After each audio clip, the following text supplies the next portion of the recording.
అందరికీ నమస్కారం. Welcome to Dharmachakra news. మన రాష్ట్రంలో ఎస్ఐఆర్ 2026 ప్రక్రియ అనేది ప్రారంభమైంది.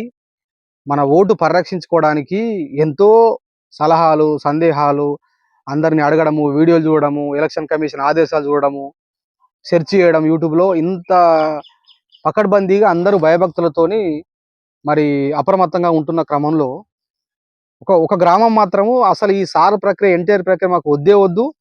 మేము బిఎల్ఓలకు సహకరించము. మా గ్రామానికి అసలు అధికారం రావద్దు, మాకు ఓటు వద్దే వద్దు అని చెప్పేసి ఈ ప్రక్రియలో పాల్గొనమని చెప్పేసి ఒక గ్రామం అంటా ఉన్నారు. చాలా విచిత్రంగా ఉన్నది ఇది. అసలు ఆ గ్రామం ఏంది, అది ఎక్కడుంది అనేటువంటి విషయాన్ని మనం తెలుసుకునే ప్రయత్నం చేద్దాం వీడియోలో. ఇది మనకు న్యూస్ పేపర్లో వచ్చినటువంటి కథనాన్ని చదివి కొంత ఎక్స్ప్లెయిన్ చేసే ప్రయత్నం చేద్దాం. ఒకసారి చూద్దాం. ఆ గ్రామం ఏంటంటే తెలంగాణ మహారాష్ట్ర వివాదాస్పద పరందోలి గ్రామం అట. ఈ గ్రామంలో మొన్న 25వ తారీఖు ఎస్ఆర్ ప్రక్రియ అనేది ప్రారంభమైంది కాబట్టి బిఎల్ఓస్ అధికారులందరూ కూడా, ఇది తెలంగాణ మహారాష్ట్ర సరిహద్దు గ్రామం, ఆదిలాబాద్ జిల్లా వచ్చినప్పుడు ఆ అధికారులందరినీ కూడా ఈ సర్పంచ్ డైరెక్ట్ సార్ ప్రక్రియకు సహకరించబోమని స్పష్టం చేస్తున్నటువంటి పరందోలి మాజీ సర్పంచ్ కాంబ్లే లక్ష్మణ్ గ్రామస్తులు. ఈ గ్రామస్తులందరూ ఎంటైర్ మొత్తం గ్రామమే 3000 గ్రామాల వరకు ఉన్నారట, 3000 జనాభా వరకు. వారందరూ కూడా అసలు ఈ ప్రక్రియ వద్దే వద్దా అంటా ఉన్నారు. ఎందుకు వద్దా ఉంటున్నారంటే వాస్తవానికి వాళ్ళకి తెలంగాణ రాష్ట్రంలో ఓటు ఉంది, మహారాష్ట్రలో కూడా ఓటు ఉంది. అంటే మహారాష్ట్రలో వాళ్ళకి సంబంధించిన సంక్షేమ పథకాలు పొందుతూ ఉన్నారు, ఇక్కడ కూడా వాళ్ళు పొందుతూ ఉన్నారు. కాబట్టి ఇప్పుడు ఇక్కడ సార్ ప్రక్రియ ఏం చేస్తుంది మరి, మొత్తం మీద ఒకే దగ్గర ఓటు పొందాలి అనేటువంటి స్పష్టమైనటువంటి ప్రక్రియ అనేది సాగుతూ ఉంటుంది. ఒక వ్యక్తికి ఒకటే ఓటు కాబట్టి మహారాష్ట్రలో ఓటు వదులుకోవాలి, మహారాష్ట్రలో ఉంటే ఇక్కడ ఓటు వదులుకోవాలి. ఇప్పుడు మళ్ళీ వీళ్ళకి ఇంకొక ప్రధాన సమస్య ఏంటంటే, వీళ్ళు 2002 ఎస్ఆర్ జాబితా మొత్తాన్ని చూపించాల్సి ఉంటుంది. కాబట్టి అసలు వాళ్ళు అక్కడ ఉన్నారా ఇక్కడ ఉన్నారా కూడా క్లియర్గా తెలియదు. కాబట్టి ఇది గందరగోళంగా ఉంది. తమ 2 ఓట్లు ఏదో ఒక ఓటు పోతుందనే భయంతో వాళ్ళు మొత్తం మీద అసలు ఈ ప్రక్రియకు సహకరించమని చెప్పేసి వాళ్ళు ఆందోళన వ్యక్తం చేసినటువంటి ఈ వార్త అనేది చాలా కొంత చర్చనీయాంశంగా అయింది. కాబట్టి దీన్ని మనం కొంత చదివి వినిపించి కొంత ఎక్స్ప్లెయిన్ చేసే ప్రయత్నం చేద్దాం. సరిహద్దు గ్రామాల్లో సార్కు ఆటంకాలు. అంటే తెలంగాణలో చాలా గ్రామాల్లో కూడా ఇట్లా కొంచెం ప్రాబ్లమ్స్ అవుతున్నాయి కాబట్టి, ఫారమ్స్ అంతలేవు కాబట్టి చాలా గ్రామాల్లో కూడా ఇట్లా జరిగింది. ఈ గ్రామం అయితే పూర్తిగా గ్రామమే మొత్తం వేకేట్ చేసింది. కాబట్టి దీన్ని కొంత ఎక్స్ప్లెయిన్ చేద్దాం. ఆసిఫాబాద్ జిల్లా కెరమేరి మండలంలోని వివిధ గ్రామాల్లో బిఎల్ఓలకు సహకరించని జనం, ఎన్యూమరేషన్ ఫారాలు తీసుకునేందుకు నిరాకరణ, ఒకే చోట ఓటు ఉంటుందనడంతోనే వాగ్వాదం, పలు చోట్ల ఇప్పటికే అందని ఎన్యూమరేషన్ ఫారాలు. అంటే మహారాష్ట్రలో ఓటు ఉంది కాబట్టి, ఇక్కడ ఓటు ఉంది కాబట్టి, మహారాష్ట్రలో ఓటు ఎట్లాగో మనం తప్పకుండా తీసేయాల్సిందే కాబట్టి వాళ్ళకి భయం పట్టుకుంది కాబట్టి వాళ్ళు అస్సలు సహకరిస్తలేరు. సరిహద్దు గ్రామాల్లో సార్ ప్రక్రియకు ఆటంకాలు ఎదురవుతున్నాయి. ముఖ్యంగా ఆసిఫాబాద్ జిల్లా కెరమేరి మండలంలోని తెలంగాణ మహారాష్ట్ర సరిహద్దు గ్రామాల్లో ప్రజలు తమకు ఏమాత్రం సహకరించడం లేదని బిఎల్ఓలు చెప్తున్నారు. ఇక్కడ 12 గ్రామాలు ఇన్నాళ్ళు 2 రాష్ట్రాల్లో ఓటు హక్కు వినియోగించడంతో పాటు 2 చోట్ల సంక్షేమ పథకాలు పొందుతున్నారట. మొత్తం మీద సార్ ప్రక్రియతో ఇక ఏదో ఒక చోట ఓటు హక్కు ఉంచుకోవాలని చెప్తున్న బిఎల్ఓలతో వాగ్వాదానికి దిగుతున్నారు. సార్ పత్రాలు తీసుకోవడానికి నిరాకరించడంతో వారికి అవగాహన కల్పించడానికి మొత్తం మీద అధికారులు నానా తంటాలు పడుతున్నారు. కాబట్టి 2 ఓట్లు పొందడం మాత్రం చట్ట విరుద్ధమే. కాబట్టి వీళ్ళకి క్లియర్గా ఎక్స్ప్లెయిన్ చేస్తే వీళ్ళు కూడా మాట వింటారు. ఎందుకంటే వీళ్ళకు మహారాష్ట్ర సరిహద్దు కాబట్టి వాళ్ళ మొత్తం వివాహ సంబంధాలు, కుటుంబ సంబంధాలు అంతా కూడా అక్కడ మహారాష్ట్రకు సంబంధించిన ఏరియాలనే ఉంటాయి. వాస్తవానికి ఈ కాంబ్లే పేరు కూడా మహారాష్ట్రకు సంబంధించిన పేరే ఇది.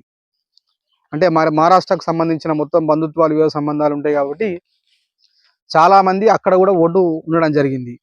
ఇక్కడ మండలంలో కెరుమెరి మండలంలో పరిధిలో ఉన్నటువంటి పరందోహి, ముఖద్దంగూడ, మహారాజ్గూడ, కోట, అంతాపూర్, ఇంద్రనగర్, ఏసాపూర్, నారాయణగూడ, బోల పటేల్, గౌరీ, లెండిగూడ, పద్మావతి గ్రామాల్లో ప్రజలందరికీ తెలంగాణతో పాటు మహారాష్ట్రలోనూ ఓట్లు ఉన్నాయి. ఈ 12 వివాదాస్పద గ్రామాల్లో 3456 మంది ఓటర్లు ఉన్నారు. ఒకే చోట ఓటు ఉన్నందున చాలా గ్రామాల్లో ప్రజలు బహిష్కరిస్తున్నారు.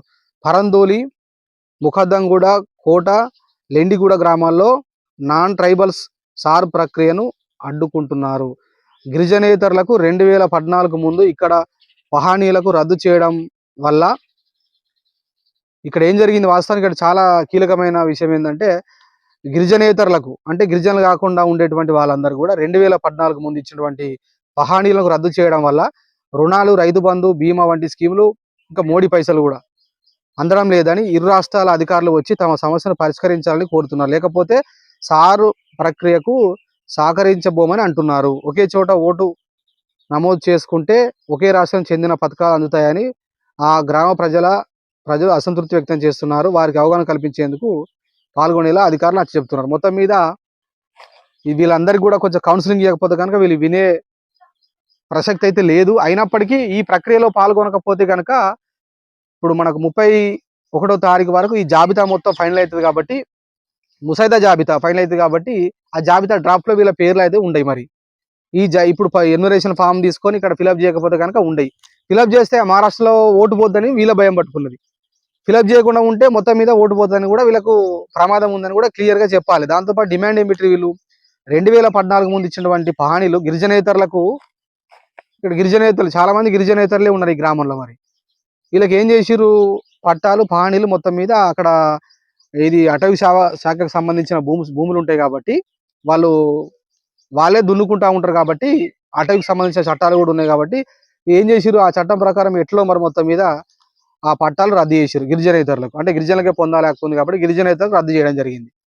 ఏం చేస్తారు, రుణాలు మొత్తం మీద రైతు బంధు, రైతు బీమా, రైతు భరోసా మొత్తం మీద మోడీకి సంబంధించిన డబ్బులు మొత్తం పోతున్నాయి కాబట్టి ఈ సమస్యను పరిష్కరించాలి. కొన్ని మహారాష్ట్ర సరిహద్దుల్లో ఉన్నాయి భూములు, తెలంగాణలో సరిహద్దుల్లో ఉన్నాయి కాబట్టి ఈ సమస్య క్లియర్ చేయండి, మేము తప్పకుండా దీన్ని ఈ సార్ ప్రక్రియలో పాల్గొంటామని కూడా వాళ్ళు క్లియర్గా చెప్తున్నారు. ఆ సమస్య అనేది ఆ చట్టం ప్రకారం ఏ విధంగా జరుగుతుందో రెవెన్యూకి సంబంధించిన చట్టాలు మొత్తం చెప్తాయి.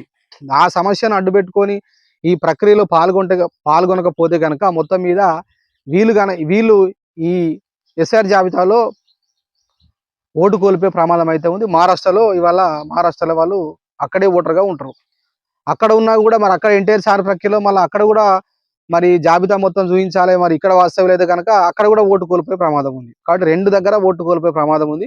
మొత్తం మీద ఈ సమస్యను కొంత క్లియర్ చేసే ప్రయత్నం అధికారులు చేస్తేనే మరి వీళ్ళు ఈ గ్రామంలో ఉండేటువంటి ఈ మండలంలో దాదాపు ఒక 3456 మంది ఓటర్లందరూ కూడా ఓటు అనేది మరి రక్షించుకునేటువంటి అవకాశం ఉంటుంది. కాబట్టి ఆ దిశగా అధికార యంత్రాంగము మరి ఉమ్మడి ఆదిలాబాద్ జిల్లా అంటే ఇప్పుడు ఆసిఫాబాద్ జిల్లా ఉన్నట్టున్నది. ఇది ఆ కలెక్టర్లు మరి ఈఆర్ఓస్ ఎలక్షన్ కమిషన్ అధికారులందరూ కూడా వాళ్ళందరికీ ఈ సమస్య క్లియర్ చేద్దామని హామీ ఇస్తూ దీని సార్ ప్రక్రియ యొక్క ముఖ్య ఉద్దేశాన్ని, ఒకటి దగ్గర ఓటు ఉండాలనే ముఖ్య ఉద్దేశాన్ని చెప్పినప్పుడు మాత్రమే వీళ్ళు వింటారు, వీళ్ళకి ఓటు వచ్చే అవకాశం ఉంది. కాబట్టి చాలా హైలైట్గా ఉంది వార్త. ఎంతో మంది భయపడుకుంటూ ఫారాలు తీసుకొని నింపుతున్న క్రమంలో మాకు వద్దేద్దని చెప్పడం మాత్రం చాలా చర్చనీయాంశంగా అయింది. కాబట్టి ఈ వీడియోలో మనం చేయడం జరుగుతుంది. కాబట్టి ఈ వీడియో నచ్చినట్లయితే తప్పకుండా అందరికి షేర్ చేయండి, ఛానల్ కూడా సపోర్ట్ చేసే ప్రయత్నం చేయండి, ఛానల్ సబ్స్క్రైబ్ చేయండి. అందరికీ థ్యాంక్ యూ.